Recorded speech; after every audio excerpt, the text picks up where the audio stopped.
to the early weigh-in podcast. And this week we've got UFC Vegas 26. A fight card that's kind of fell apart throughout the week. Was originally slated to have Dillashaw versus Sandhagen. It's going to be a killer bantamweight fight there. Fell apart, and then Cerrone lost his fight with Diego Sanchez there due to all the drama with his manager. So after a lot of speculation this week, we've got the number 6 Marina Rodriguez taking on the number 9 Michelle Waterson as the main event. Not the most exciting main event for us, but throughout the card there is 4 fights between top 15 contenders. It's going to be a good one. As always, if you're hanging out with us, hit that like button, subscribe, give us a follow on Twitter, help us grow a bunch. But man, last week, absolute brutal for us, a lot of stunts pulled and just a card full of, greasy decisions. Yeah, man. Kai Kamaka won that fight, and I should not be wearing this casual cap right now. But it is what it is. We finally got the competition going. As you can tell, last week, we went with a couple underdogs, and it just didn't pay out. I do think that the Marcos one was a decent play. I think that Luana might have been looking for some ways out there, but the Dominic Reyes and the KB Bueller just didn't pan out like we thought. Yuri's chin really held up, and truly he's kind of solidified in my eyes as a top contender in that division and rightful for a title shot in the near future. Win or lose, we're always going to stay transparent. I know we were down 5.24 units last week, but it's our job to have a short memory and try and make up for it in the next week. Let's go ahead and get this started. We have 12 fights on the card this week. And we start off in the welterweight division where we see the beast Christian Aguilera, who's 14-7, taking on Carlston Harris, who's 15-4.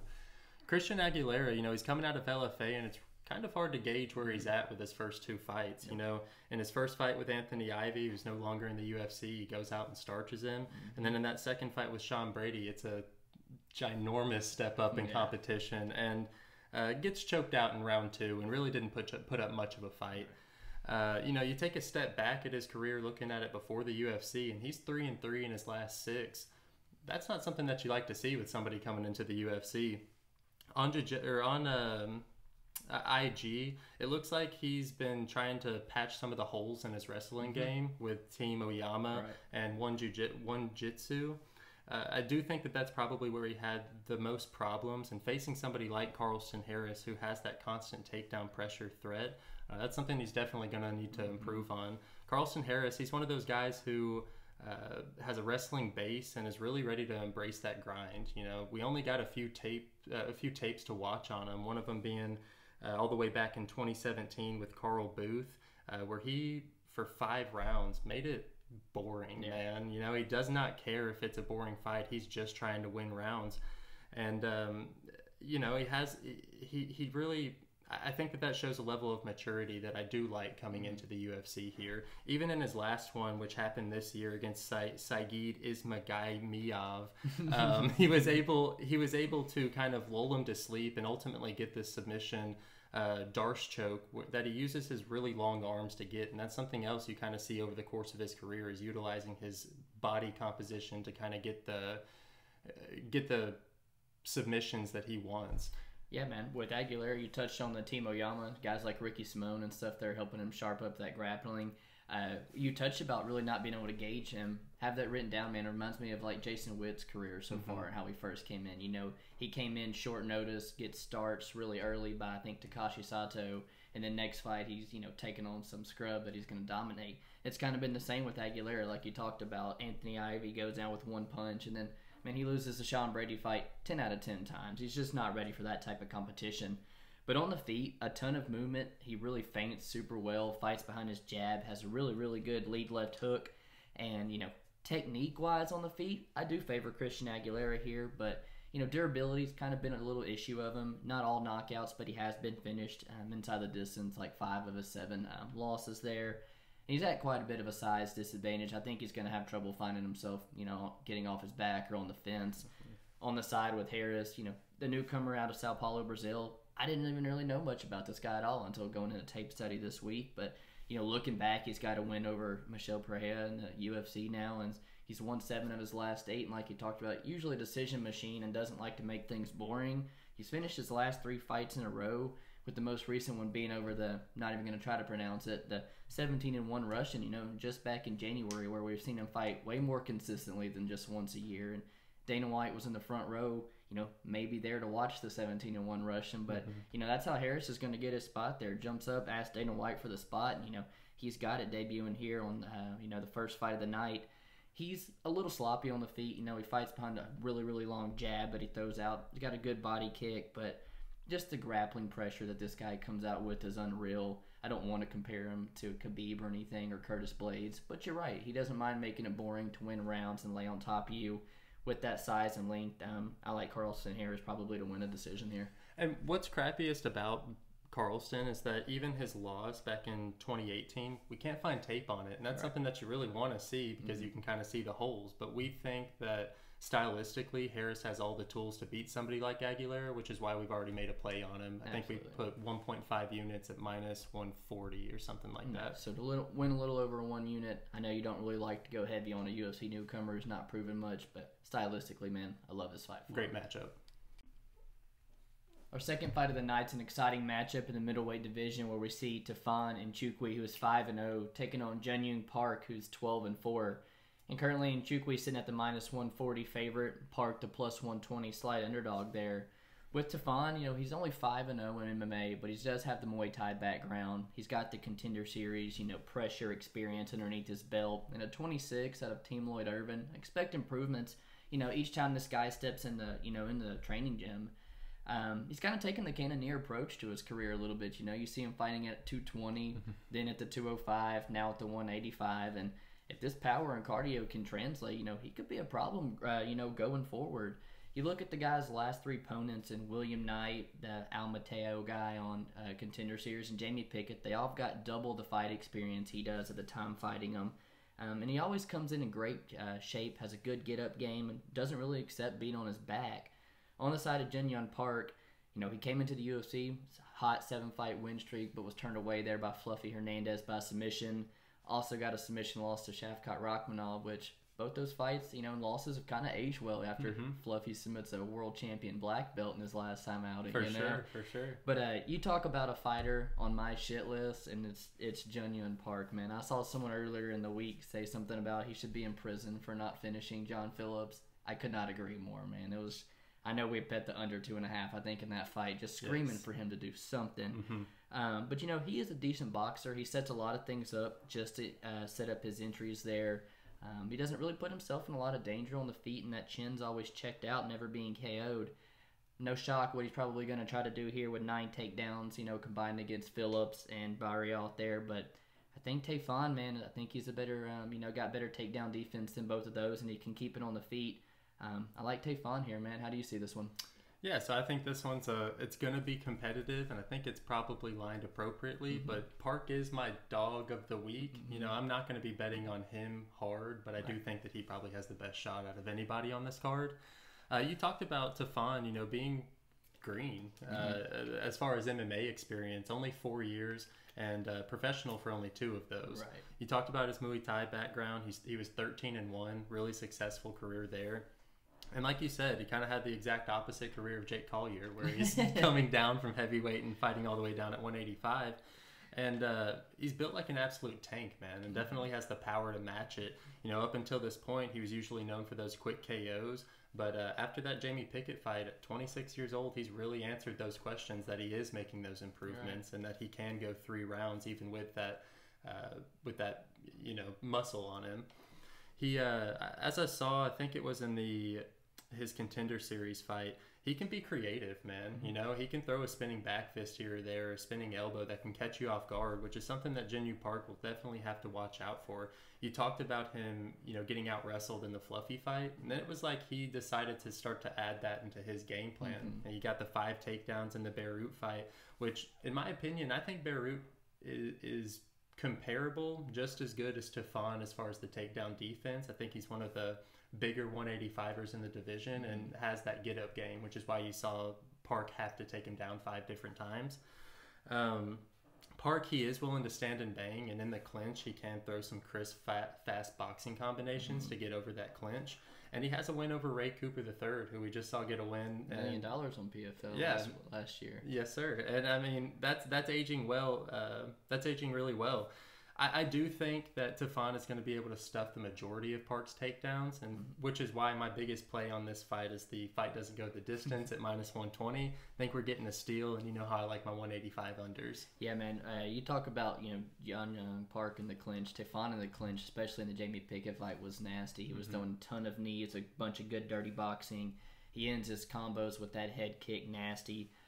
Big questions, like you said, answered in the last one, showing us that he can go the full 15. Man, he threw 234 strikes that fight, and he looked his most impressive in round 3, dropping, Pickett with the head kick and laying on top of him, unleashing some ground and pound. So I like the direction Nchukwi's headed, but I do see the path for Young Park, although I don't really like the finishing upside for Park here. I thought that the plus 300 Park decision line looked pretty juicy on my end, but I know you and your middleweights, man. Yeah. Moving on to the flyweight division, we've got a pretty bottom of the barrel fight, if I'm being completely honest. We've got babyface Ryan Benoit, who's 10-7, taking on Zarrukh Adashev, who's 3-3. And yes, you heard me right, 3-3. Since entering the UFC, Ryan Benoit, he's 3-5, and he entered the UFC in 2013. Injuries and layoffs have kind of been the story of his career. That being said, his last loss to Tim Elliott, if you were to watch that fight with no sound, didn't have the stats, I'm telling you, Benoit won that fight. He looked like much improved since his past performances. It looked like his takedown defense was better than ever. He was throwing punches harder than ever, really ripping the body and showing that power that he has. Over the course of his career, takedowns have been the problem. In the Morono fight, gets taken down 5 times. In the Alatang, 4 times. He gets subbed by Ben 10. It really is something that I would worry about if he was fighting somebody with any grappling skills. Thankfully, he's not in Adashev. Benoit, I don't know if maybe it's like Stephen Wonderboy, TJ Dillashaw. He's got an amazing step off left high kick.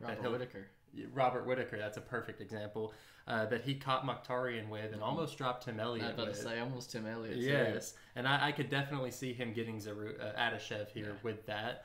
Adashev, yes, he's 3-3 and 0-2 in the UFC, but it is a little bit misleading. He does have an extensive kickboxing record, going 16-3, and he got KO'd by Nam in his debut so badly that I know me and you, we kind of got a little overzealous, tried to fade him real hard in the Mudarji fight, and paid the price trying to take a 125er inside the distance with Mudarji. Adashev did have some flashes of success, but more or less he got outclassed in that fight. That being said, I do think this will be a stand-up battle and in the realm that Adashev will want it. So I do think that it's lined appropriately, although I definitely lean Benoit here. Right there with you on the Benoit side, man. He, like you said, injuries just plagued his career so far. He had the rib injury in training that almost lacerated his liver and ending his career. You've seen him break his foot and his and his hand in a fight, putting him out for multiple months at a time. It's just not been able to be any type of consistency in training or competition here. He's found himself on a 2-fight losing streak, just like Adashev has here, but do a little bit better competition, like you talked about. He comes off that 25-month layoff to fight Ali Alatang. It's a split, and Benoit probably, should have got the nod those first 2, but you talked about giving up the takedowns in round 3 to him, and maybe a little home cooking for Alatang yet again, in Asia there. But the Tim Elliott, super improvements made before that fight, looked much better. His boxing looked on point, man. He had a stiff jab, really sneaky uppercut and right hand, and he's a brown belt, man. You look on his Instagram, he's been training with Gary Tonin and stuff a little bit before this fight. I truly think that, despite grappling causing him the issues in the past, there is an easy path to victory if Benoit wants to wrestle here. With Adashev career, in the UFC, not really off to a hot start. 3-0 in Bellator, maybe, likes the guys with no wins over there a little bit more. But, you go 3-0 over there and Bellator still lets you walk. He's really not that exciting of a fighter, still really inexperienced. In that debut with the UFC, one of the worst debuting's to date, in my opinion. He shows up out of shape, misses by, a couple pounds, and, first punch, throws a naked kick, and Tyson Nam just sleeps him bad. Knockout of a lifetime for Tyson Nam. Not something he normally does, but, in Mudarji, you're right, man. We put him on that fade list, wanted to fade him so hard, and, Sue kind of just played with this prey, had him wobbled a couple times, and Adashev really just could never close that distance. He's like single-digit strikes landed per round, you know, a lot of low volume. But he does throw hard when he wants to, man. Just, you know, at 3-3, super inexperienced MMA, you know, very one-dimensional. And you don't see him like Giga at King's MMA getting, you know, working with the top grapplers, you know, that he can. It's just, he's committed to the stand-up here. And I think Benoit has a clear path to victory. And as this line, you know, slips down even more, I'm more confident to play Benoit. I love it. We take a step up to the men's featherweight division where we see the return of Mike Trizano, who's 8-1, taking on Ludovit Klein, who's 17-2. And we see Mike Trizano return after a 2-year layoff, dealing with some injuries in there. You know, he's the Ultimate Fighter winner where, you know, a lot of people didn't give him the credit that was due. You know, they thought Luis Pena was the rightful favorite and, you know, in their debuts matched them up with each other. And, you know, real close fight, but, you know, Trizano takes that one and lets everyone know he's the rightful winner there. Trains out of Tiger Schulman's. You know, you see him getting work with guys like Lyman Good and Shane Burgos, who's fighting, you know, just next week. And he's got great size for the division, man, and he walks forward, throwing a lot of kicks in his arsenal. And, you know, any time out for a 29-year-old, you know, I expect improvements to be made here over the time. He does not have to worry about the takedowns, in my opinion, coming his way like he did with with Grant Dawson, who's just an all-out wrestler here. And you know, you got to be worrisome that there's going to be a little bit of ring rust. You know, he's also back down to featherweight, which we haven't seen him in a while as well. On the side of Ludovit Klein, man, you know, another Sanford MMA guy. I'm real high on. A lot of guys are, and at 26 years old, you know, he's about to have his 20th pro fight. He's on this 8-fight win streak, and you know, finished his last 3 in a row with, you know, a head kick, which is one of the best weapons he's got in his arsenal. Missed weight, though, in that fight. You know, you check his Instagram. He's coming in much better shape this time around here. Very, very well-rounded. Great takedown defense. Good at working the weight back up if you do take him down.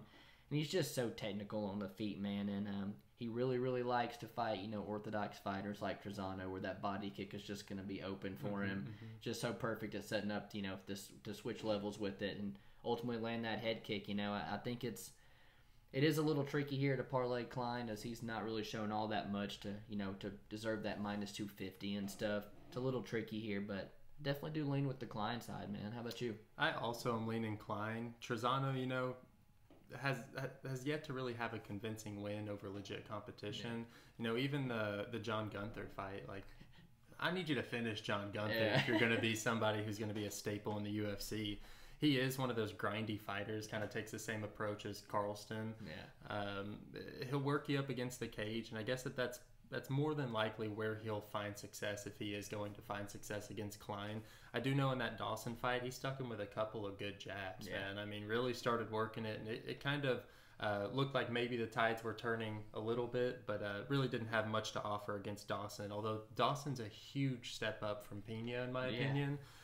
So trying to like gauge where Trizano is right now, especially with the layoff and everything, it's difficult. He's under 30 years old, so you know he's going to be adding new things to his game.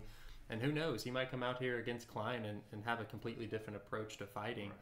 As far as Klein, you know, the reaction to tape study, exact opposite of Trizano's. Right. Klein's constant highlights and really lives up to his nickname. You talked about the head kick. It's definitely going to be there, I think, against Trizano. Trizano is somewhat slow, in my opinion, especially for 145ers. I think that's where he kind of struggles. And Klein, defensively, I think he's pretty sound. He has a high guard and a great understanding of distance and has that ability to go in and out without getting touched. I do think that he showed pretty good takedown defense in his fight before the UFC against Sajewski. We didn't get to see much, but in the limited amount that we did, he did show to keep off the mat. Like I said, if Trizano's going to have any luck, it's going to be on the mat, although I don't think it's going to get there. Personally, I like the fight doesn't go the distance at minus 125 or Klein inside the distance at plus 120. Yeah, and I lean more toward that underdog shot on Klein inside the distance, you know, because if Trizano's going to have success, I think it's using that 5'11" frame and putting it up against the fence and trying to lay on him if he can get on the mat. But with that, you know, southpaw orthodox thing, you know, I think Klein has a very opening to get a TKO on Saturday. We've got an exciting matchup in the middleweight division where we see Phil Megatron Hawes, who's 10-2, taking on Kyle Daukaus, who's 10-1. Hawes, since his return to the UFC after his failed Contender Series debut in 2017 to Julian Marquez, he's looked great, man. I know the biggest concern in that fight was his cardio. After that first round, his work rate completely depleted and ended up getting head kicked. And since that happened, he put together 5 first-round wins, which didn't tell us anything about his improvements. And then finally, in his last fight against Nasruddin Imavov, he showed us he can pull out that decision victory. He has it in there, even though at the end of that 3rd round, it got pretty sketchy. It did. Hawes, he's the JUCO national champion wrestler, and if he gets a body lock, you're going for a ride. Majority of his wins are by KO, and he will chop the lead legs like we saw in his second Contender Series fight against Bestiev. He really chopped down the legs of him. Kyle Daukaus, very similar build to Imavov. It's a great comparison. Daukaus, he's a long southpaw who uses his length to his advantage whenever he's striking, and he's got an endless gas tank and an endless output, which you would think would be the Achilles heel to Hawes' game plan. Like Daukaus' brother, he's very fast with his hands, especially for his size, and he can put together some really crisp, clean boxing combinations. He's really good at his level changes, but his top control is really suspect, and that's why we probably see him in scrambles more often than not. He will use a double jab, and I do think technically on the feet he's much, much better than Hawes, which is why we've already made a play on him. Yeah, man, absolutely. I love the play on Daukaus here. With Phil Hawes, though, UFC has been they've had him on his radar forever. You talked about the JUCO National Championship in wrestling, the background there, just physical specimen, built like a shit house with, unreal power. Like I said, been on the radar for forever. And on the regional scene, can't get any fights here. He's over talking about besting John Jones in the gym and stuff. No one wants to fight this guy. Right. So he's 3-0 and he gets put on the Ultimate Fighter and immediately, gets Andrew Sanchez there. Andrew Sanchez, the RFA champion at the time, a collegiate wrestler himself, and more than triple the fights of Phil Hawes at the time. Something Hawes was not ready for. So in his next fight, Phil Hawes gets a guy with a record of 6-11. Does what he does best, first round KO. And then he loses to Luis Taylor, but gets his shot on the Contender Series after a loss. That's an absolute slap in the face to the guy who just beat you. And firm believer in karma, and Julian Marquez, sent his head into orbit that night. In one of the filthiest KOs you're going to see here. But big questions answered there in the Imavov fight, where we saw him go 15 minutes. And as I watched that fight back, was really impressed with him. And you could even make the case that he won every single round there. But that 3rd round, maybe it's the weight cut, maybe it is the cardio dip, and that chin really started to cause him some issues. And if Daukaus is still there to pop him, I think it could cause, real big issues round 3 there. Imavov really it was a fight IQ that let him down that night. Anytime, he stung him, he would always try to clinch up with him or something, and Hawes was just so much stronger than he was. He's able to put him back up on the fence.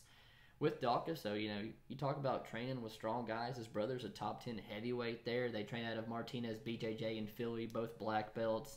He tried his hand on Contender Series as well in a back-and-forth fight that he won, but wasn't all that successful. He goes out, on the Cage Fury scene and gets 2 of his favorite submission, wins and Darce chokes back-to-back. To earn him a fight short notice with Brendan Allen, and, you don't really see someone lose and their stock rise as much as you did Kyle Daukaus that night, and it really reminded me of the way Kevin Holland debuted against Thiago Santos, Okay. And you're going to take a loss, but your stock just goes to the roof from from how competitive you make the fight. And if he gets Phil Hawes' back like this in round 3, like he did Brendan Allen, he's going to find the finish, And he said he wanted to test the stand-up in the Dustin Stoltzfus fight.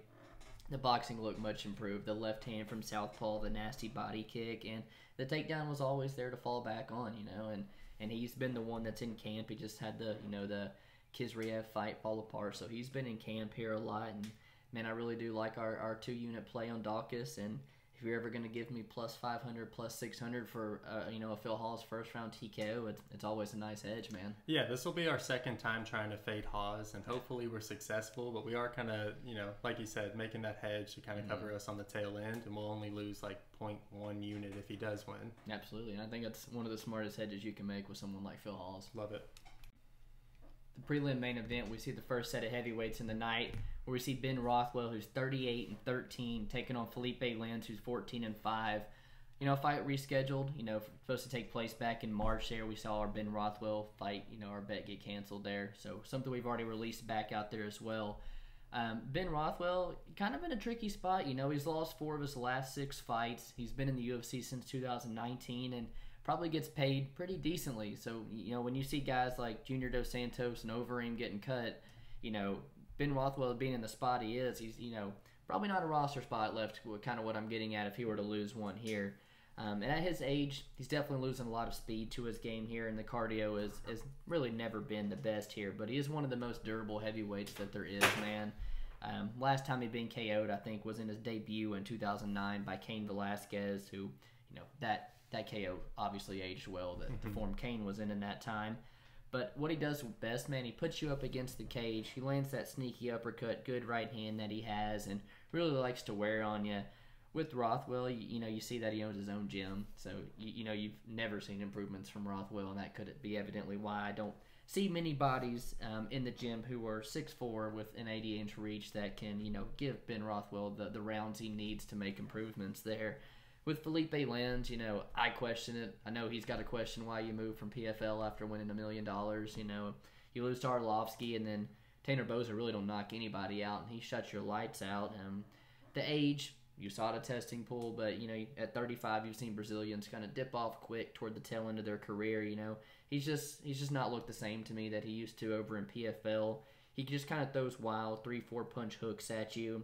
Kind of one on the, you know, the smaller end of heavyweights, and he can get bullied around, and that's what Ben Rothwell does best, man. And, you know, I think Ben Rothwell puts him against the cage, probably wins it by decision, but, you know, we've seen Ben Rothwell land one of those sneaky uppercuts and, you know, take that power take effect, and Felipe's chin, you know, cost him the last time out, man. How you see this one? Yeah, I definitely lean on Ben Rothwell here. He's, you know, 39 years old, like you said, kind of a goofball. I've hated on him for quite a bit of his career.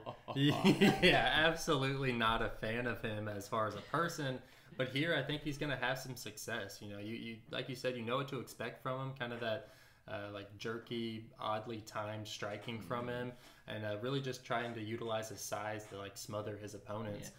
I do think that he has a good output, and honestly a decent grappling game too. You know, if you can remember I can't even remember the guy's name, but Josh Barnett. Choke? Yes, yeah, the go-go choke, something I think is what he called it. Mm-hmm. And 21 wins by KO. He's definitely a presence in there at 6'4". And like you said, Lins, he's weighing in at the 230-ish mark, and that's not size that you want to give up against somebody like Ben Rothwell. Lins, like you said, coming from PFL, nice, but when he was in there, lowest level of competition you could really imagine, and nobody that would even sniff the UFC. Since coming in, and that Arlovsky debut really never got going. You know, it just seemed like he was a little bit hesitant to throw, and just got outpointed in the Arlovsky fight. And then the Tanner Boser fight, man, I'd be lying if I didn't say I rewatched that one over and over again. Like, that 9-piece combo was fun to watch, and then the extra ones, you know, just icing on the cake, you know. I do think that Lins is good working with Nascimento at American Top Team. I think that that's a great person to kind of resemble Rothwell in there. But I do think that Rothwell is just going to have the size advantage and have the vet experience to really utilize that and get the win over Lins here. I'm right there with you, man, and glad we go ahead and release the play early, and looks like we beat the line as Ben Rothwell's moving a little bit in his favor. I think you're right. And one more to touch on Lins. If he does stand a chance, I do think that he has the speed advantage over Ben Rothwell here. So if Rothwell does try and close that distance, kind of like the big goofball he is. Get that nose busted up. Yes, I could see Lins catching him on the on entrances, but outside of that, I think Lins will be a little in over his head here. I'm with you, man. Our first fight on the main card takes us to the women's strawweight division, where we see Amanda Ribas, who's 10-2, taking on Angela Overkill Hill, who's 13-9. Ribas is coming off her first loss in over 5 years, and to part of one of our main events, Marina Rodriguez. She's a black belt in Brazilian Jiu-Jitsu and Judo, and only 27 years old. She's cute as fuck. So, she's really fun to watch, man. She trains at American Top Team and is really physically strong, which is a common theme amongst Brazilians that come into the UFC. She tries to put pressure on her opponents early and kind of feint her way into a takedown, and did a perfect job of that in the Rodriguez fight, but then kind of, you know, lost that game plan in the second round and decided to try and stand up with her. In that Rodriguez fight, although she did get TKO'd, she did show a toughness that a lot of girls don't have. You know, Ribas took the best shots from Rodriguez and still didn't go out, which I think is important to note. Hill, Queen of split decisions, and she's also the queen of bitching about the split decisions, man. She is a great Muay Thai specialist, and if I'm being honest, whenever I saw that she was only 5'3", that was super surprising to me because she looked huge in there. She's known to kind of fight down to her competition and will likely find herself on her back like she does in most of her fights, and this fight as well. At 36 years old, we don't say this a lot, but she is making improvements and is probably the most active woman on this roster. In that last fight against Ashley Yoder, it seems like she learned the importance of working the body, and that's something that I think she could find some success in this Ribas fight. She just has to stay off her back. That being said, I've got Ribas here, and if she gets into a playable range right now at -175, she's almost tempting. She's almost playable right here. But if that goes any lower, I know we're kind of looking at playing that. Absolutely, man. Ribas is a girl the UFC really likes. She really fits that part and everything, man, and kind of giving her easy road so far as well. She debuts against Emily Whitmire, who's there's levels to the game on the mat, and she proved that there. And she gets Mackenzie Dern off of, I guess, her maternity leave, and 12-12 Marcos, and then, new boobies Paige Van Zandt, on her big layoff. And, you saw Paige Van Zandt walking out. Sorry about that. We did prove that was probably her easiest win to date there in Paige Van Zandt. She suffered, like I said, first loss in a while to Marina Rodriguez there, but the first round, over 3.5 minutes of control time there, and, just every round starts on the feet, and it comes second round, played with fire, and, she paid the price there, but she's got good pressure, good body kick, and I really expect her to pressure Angela Hill here. Angela Hill, Alliance MMA person there, and she split some of the time between, fighting and commentary, and it's kind of been a curse for some people. You see, DC, Joban, Woodley, Felder, I could go on and on. Chiesa. Yeah, their careers kind of go slipping, as they get behind the booth there, but, you could argue she put on her, best performance in her last outing against Ashley Yoder. I know a lot of us, like I said, us included, and a lot of people took the dog shot on Ashley Yoder there in the rematch, and she left no doubts who was the better fighter that night. The Muay Thai background, you've seen two Muay Thai girls in Marina Rodriguez and our girl Pollyanna Viena, finish Ribas on the feet so far. So, when she's outclassed on the feet, it can cause her trouble. But, man, I really do think that Angela Hill, like you said, queen of split decision. She's lost 3 of them. Her cardio and output, it kind of fades later in these rounds. And she gives up a lot of takedowns she shouldn't, man. And so as this line continues to creep down, I definitely think Ribas is the side to play on Saturday. I like it. In our lightweight division, we see the number 12, Carlos Diego Ferreira, who's 17-3, taking on the number 14, Gregor Gillespie, who's 13-1. CDF there kind of quietly climbing his way through the ranks there. He was on a 6-fight win streak going into that rematch with Benny. You saw him just slice through Jared Gordon on the mat. Beat Mairbek Taisimov, who, we saw as a little bit of a division dark horse there for a little while. And, maybe his best showing, his win over Pettis, although it's not aging well, he was able to get Pettis out of there. And he was very, very vocal about trying to get that Beneil Dairouche rematch. And, honestly, should not have been a split. It looked like, Beneil kind of, did everything he needed to do to win that fight. And the victory came pretty easy, in my opinion. He's starting to kind of, he's fighting more consistent now. Fortis MMA is, rounding out his hands a little bit more.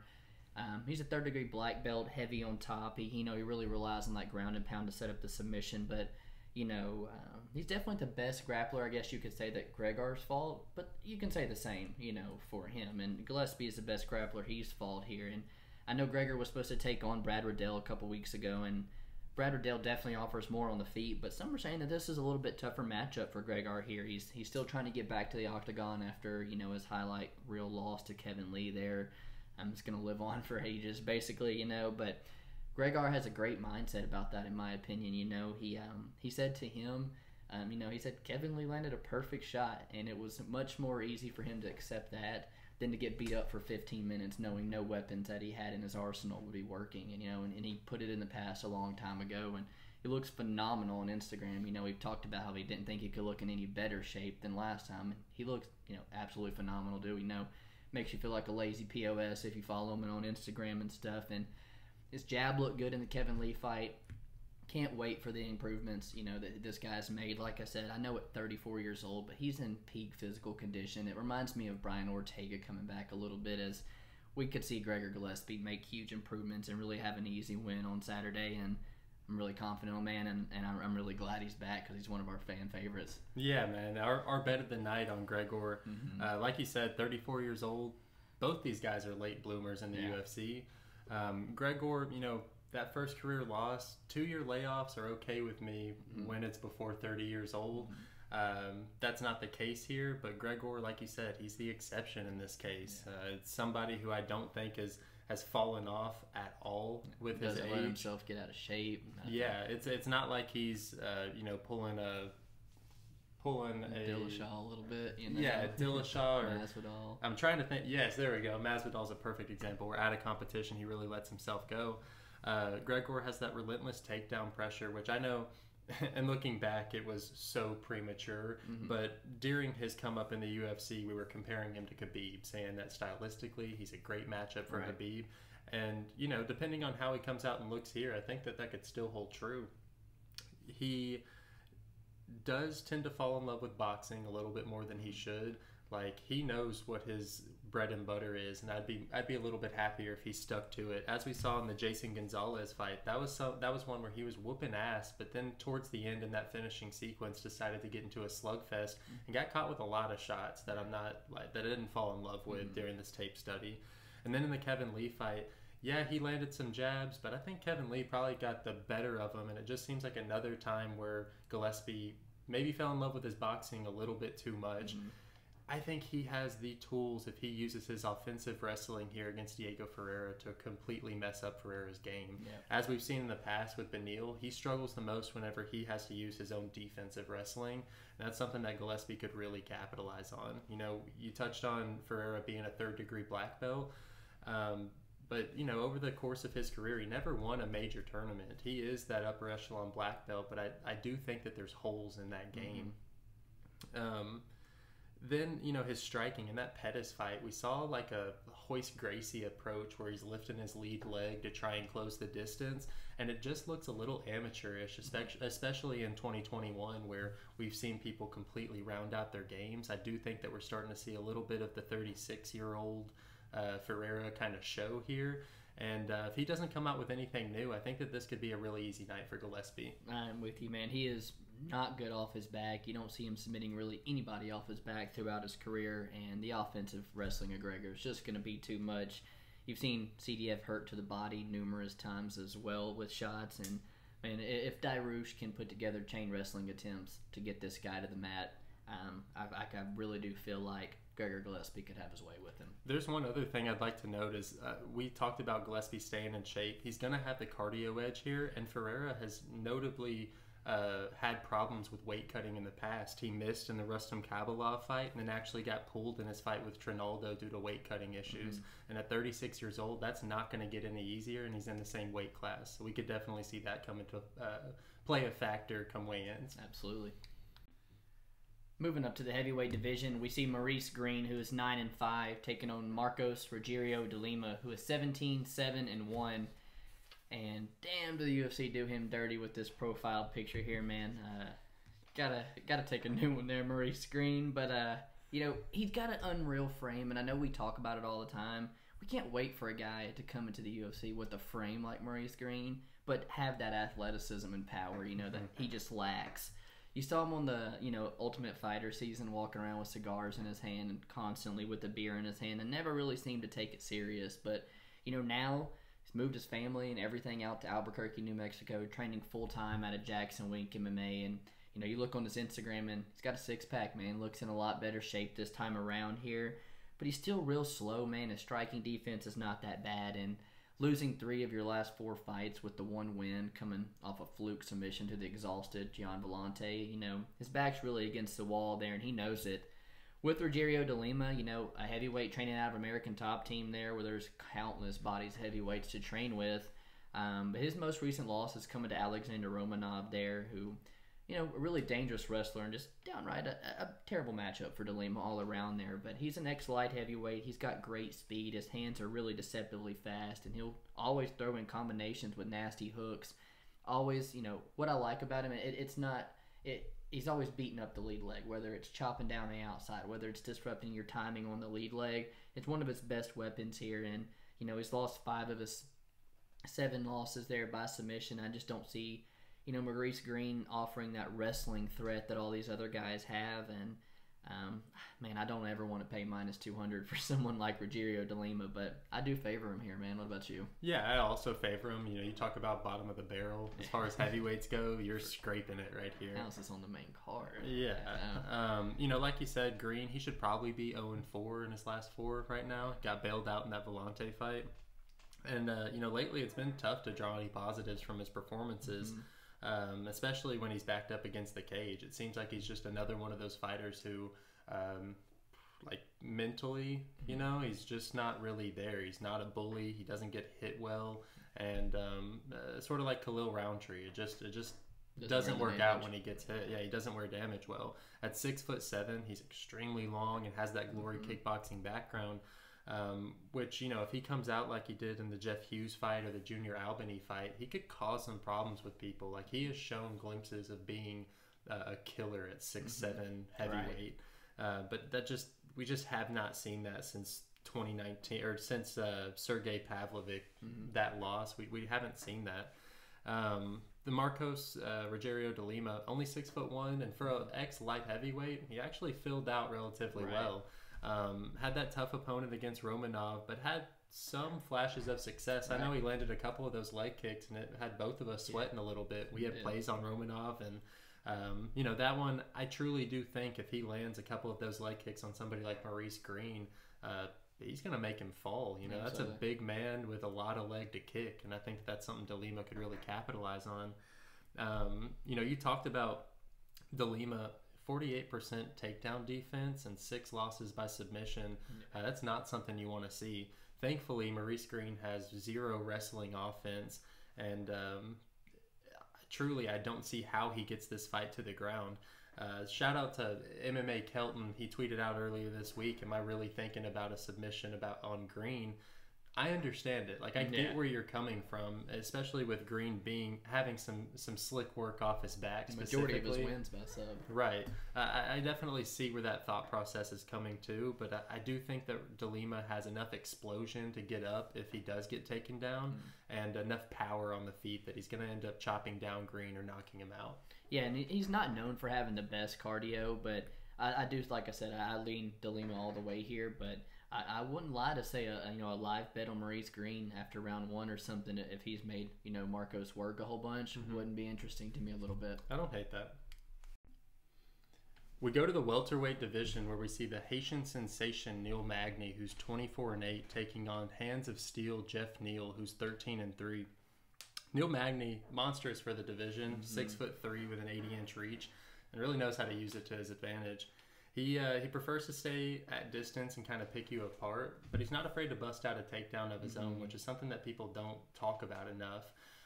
If you are lacking the takedown defense, he will look to expose you. As we saw in the Robbie fight where he landed 4, the Ling Jingliang fight where he landed 4, the Condit fight where he landed 6 in Gastelum. He will exploit that. And training out of Team Elevation, he's got the cardio to continue to go to that if he can. He's a brown belt in Brazilian Jiu-Jitsu, and he's a really awkward fighter to prepare for. That being said, it seems like the Achilles heel to Magny's game has been primary wrestlers over the course of his career, and that's not something that we're going to see here with Neal. Neal's coming off that first ass whooping of his UFC career to the striking GOAT Wonder Boy, which we cashed on. And Neal, he's a heavy-handed southpaw, training out of Fortis with that left hand that's like a missile, man. I mean, he'll really make you pay with it. If you look back onto his record, a lot of people are drawing some comparisons to that Holland fight, which is a good one just physique-wise. Neal, in that fight, he picked up Holland a couple of times and put him on his back, which is something that I could definitely see him trying to do with Magny if he can't find any success on the feet. And I talked about Magny trying to exploit Geoff Neal's takedown defense. Well, Neal has a 92% takedown defense, so I do think he's going to be able to keep this standing on the feet. And I think that this actually kicks off our contest of the week. Absolutely, man. You got the number 9, Neal Magny, number 10, Geoff Neal. A lot of people, pushing for this to have been the main event of the week, and rightfully so. It's a really, really fun fight. Magny coming off a main event loss to Chiesa as well, in a spot where we backed the striker and ultimately paid the price, something we don't do a lot of times. His poor takedown defense led to him spending over 15 minutes of the 5-round fight on his back, and it put his back against the cage a lot. Just a bad showing from Neal Magny all around. You talked about the team elevation. He doesn't just really train there. He lives in Colorado full time. The pace and pressure he can put on you is probably the best weapon that this guy's got in his arsenal. And back to a 3-round fight, that's something that he can let be a factor early here against Geoff Neal. He fights really well at range, like you said, a really long jab and a good front kick, and really good at digging the underhooks and just putting you on the cage. Another guy that doesn't mind making it boring there. I will state though, I'm not a fan of Neal Magny fighting in the smaller octagon.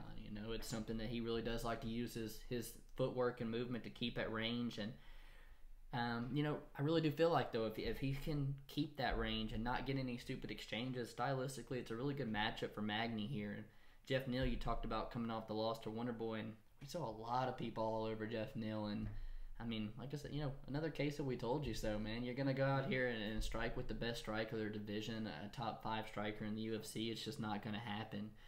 Fortis MMA, you talked about. Guys are all in over on Fortis MMA on Geoff Neal. Is probably their best hope at touching a belt, if you want me to be honest with you there. He's a fun striker, primarily just really a striker, and he's so technical. He welcomes that brawl, man. The left hand switches levels with his kicks, and he really does well with guys who walk forward, who are brawlers, man, like Perry and Camacho, Nico Price. That's not Neal Magny here in my eyes here, and he spent a lot of time chasing Wonderboy and not cutting the cage off very well and stuff. And I'm a massive fan of Geoff Neal here, man. But I'm on the Neal Magny side. I think he's super, super live, and at a plus 165, I think there's a ton of value there. And don't mind the slight dog on the challenge side here. In the co-main event of the evening, we see Donald Cerrone, who's 36-15, take on Alex Morono, who is 18-7.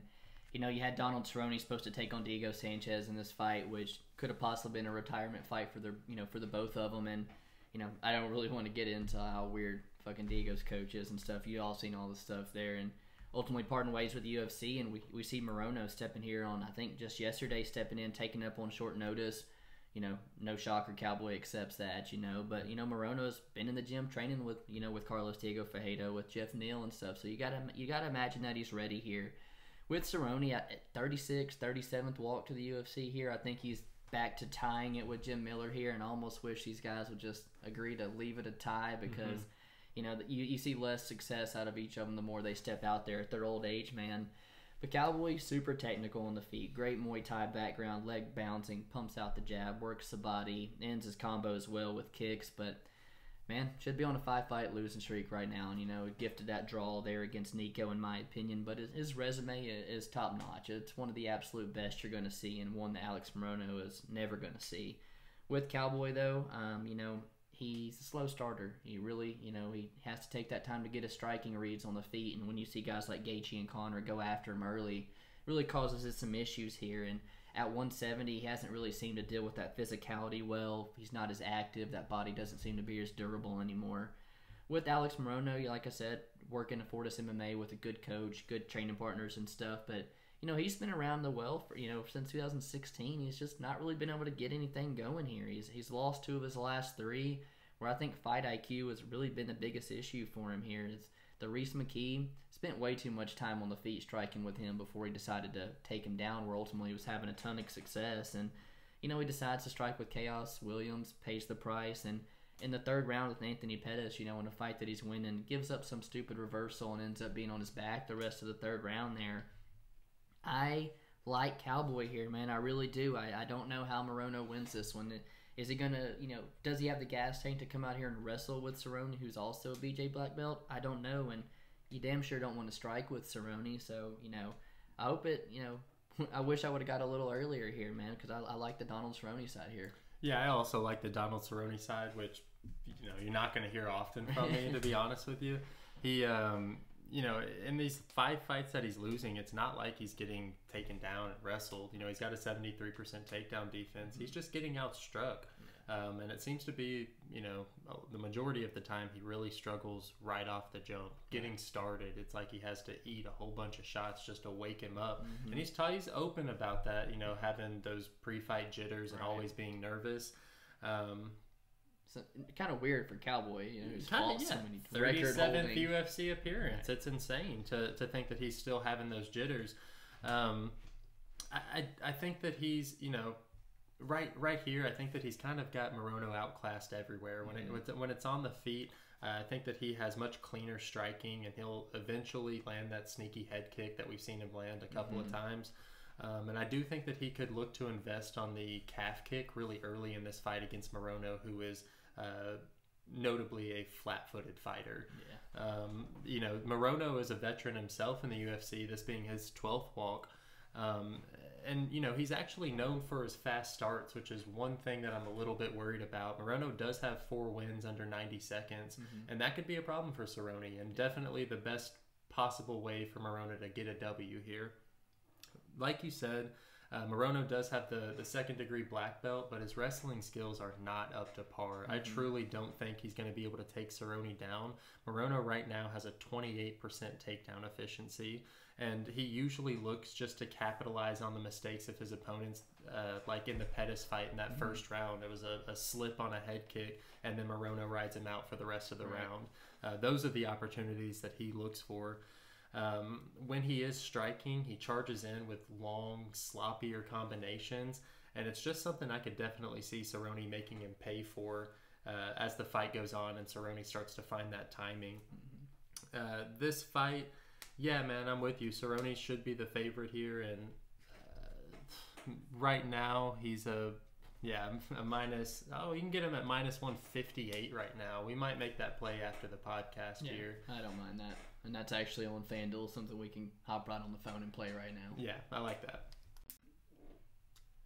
Our main event, we have Marina Rodriguez, who's 13-1-2, taking on the karate hottie Michelle Waterson, who's 18-8. Rodriguez coming off the big upset over Amanda Ribas, where she was a plus 250, and now coming into this one against Waterson, she's now a 2-1 favorite. Quite the big shift in odds, and it does give me a little bit of worry here. Looking at Rodriguez's tape, she does a really good job at distance control.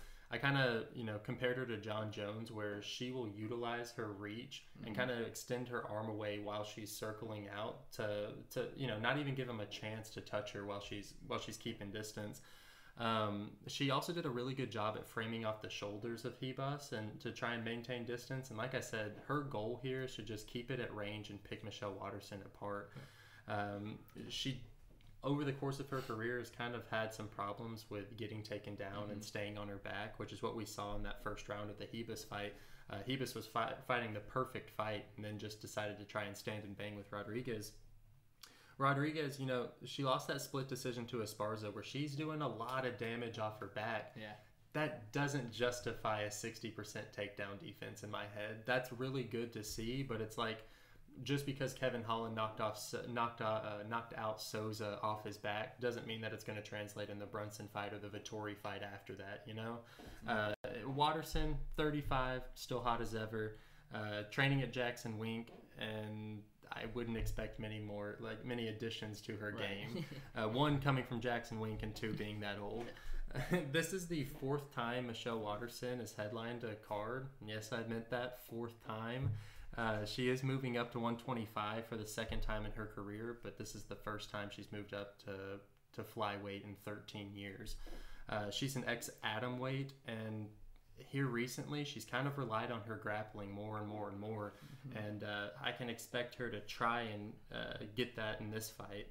In less than 30 seconds in the Angela Hill fight, you saw her first shot, and I think that she'll probably go to it even sooner here. I think she's outclassed on the feet and a little bit overpowered here, so getting it to the ground is really her only path to victory here. And like I said, being a former atomweight, it's going to be a little bit difficult, but I do think that she could get it done, which is why if I see this line get, plus 200 for Michelle Waterson, I'd be more than happy to take a stab at her. So I'm on the Marina Rodriguez side here, man. So This fight was rumored all week to be our main event, but no one really knew, finally throw it into place here. And a lot of people, kind of giving it some shit for being the main event, but it is the highest ranked matchup that we got on the card here. And so justifiably so, we got our main event here. With Marina Rodriguez, you talk about massive upset win, and that was when on the Conor and Dustin pay-per-view, UFC 257, all the ESPN Plus issues, and a lot of people didn't even get to see it there. This girl, she's got unreal stand-up, and she, in my opinion, is the girl in the division that you just absolutely don't want to stand up with. Whether it's Ribas or Marcos or Esparza, anytime she was let back on her feet, she was the one winning every exchange and doing all the damage there. Her Muay Thai is great, a ton of feints there. In the clinch, she has nasty elbows and nasty knees. And the right hand is what she makes her money off of there. A 5'6", she's great size for the division. And you talked about the work she does from bottom. She cut Esparza up pretty bad there in round 1. And I just feel like that the wrestling issues she's had have come from girls that are a little bit better wrestlers than Michelle, in my opinion. Michelle Waterson there, absolute veteran of the sport, and she's coming off that split decision win over Angela Hill, where down 2 rounds and showed her veteran toughness to win the next 3 there, and I will say I think her best days or best fighting days are probably behind her at this point, but just a couple years ago you saw her on like a 3-fight winning streak, and was in a number 1 contender fight with Joanna Jędrzejczyk, down in Tampa on our buddy's bachelor trip. We went and saw her and actually got to take a picture with her and everything. And she's been competing in karate since she was really young. A lot of kicks in her arsenal. She loves that push kick and throws the jab out regardless of, if it hits anything or not, even if it's just in open air there. But you talked about it in the Angela Hill fight. She's a point fighter here. She's got 2 UFC wins by submission to kick off her UFC for career, but the last 7 have seen the judges' scorecards. I just think her size is going to be a little bit too big of an issue here, and man, I don't think she's got the wrestling of some of these other girls that have caused Rodriguez issues, and I think Rodriguez has got her number on the feet, man. I got a little bit better than -200, but I'm definitely on the Rodriguez side, and I see her winning on Saturday. So here's one other thing I see a lot of people talking about is how this 5-round fight benefits Rodriguez, and I'm not really sure where they're pulling it from. I can believe it, I guess, but Waterson's coming off of her personal best strikes landed in her last fight with Hill, and she's shown over her career that she can go 5 rounds with ease, where Rodriguez has never been 5 rounds. So I will be curious to see how she looks going into those championship rounds and if she can continue that output. Yeah, I definitely think the later this goes, it does favor Michelle. That concludes the breakdown of all the fights on the card here. Man, our official challenge is going to be on the Neal Magny versus Geoff Neal. I'm taking the dog shot on Magny there. You see siding with Neal, but there is one fight, throughout the entire thing that got to make sure the public pays attention to. What's that going to be? It's going to have to be the Tafon and Nchukwi versus the Young Park fight. I think that one's a guaranteed banger, and I'm banking on violence in that one. What about you? I think it's going to be the Trizano and Klein. Both real exciting strikers. More leaning toward the Klein their side, as I respect his skills a whole bunch, but I think that fight has potential to be an absolute banger, man. If there's a fighter for me, I'm going to go ahead and take it and steal it from your fight you just talked about. It's Tafon and Nchukwi there, with the frame this guy has and stuff. The sky's the limit for him, to be honest with you, and he's getting a really good test here. I think he's going to get the grappling tested for the first time and could show me a bunch on Saturday. Yeah, I'm going to have to go with Daukaus. I think that as long as he can withstand that first round, he could really get a finish and kind of prove himself in the 185 division. There's an underdog you got to take a shot on the card. Who's it going to be? It's going to be Park, although I'm not a huge fan of any dog on this card, to be honest with you. But if I'm going to pick one, I'll go with Young Park. What about you? I'm going to take the one from the challenge and go with Neal Magny. Like you, I don't really see a lot of dogs having a bunch of upside on this Saturday. But stylistically, I really do like this fight for Neal Magny. But, no secrets here. The best bet for you boys on Saturday is going to be the Gregor Gillespie. Try to get a little bit better odds with him with Patelho last week. Didn't pan out too well. You've seen another 2.5 unit play released on him here, and going to be what we consider our lock here come Saturday. Appreciate you guys tuning in. If you haven't, hit that like button, subscribe to the channel, and let us know in the comments who you guys have in main event or any other fights this week if that one doesn't interest you too much. Peace.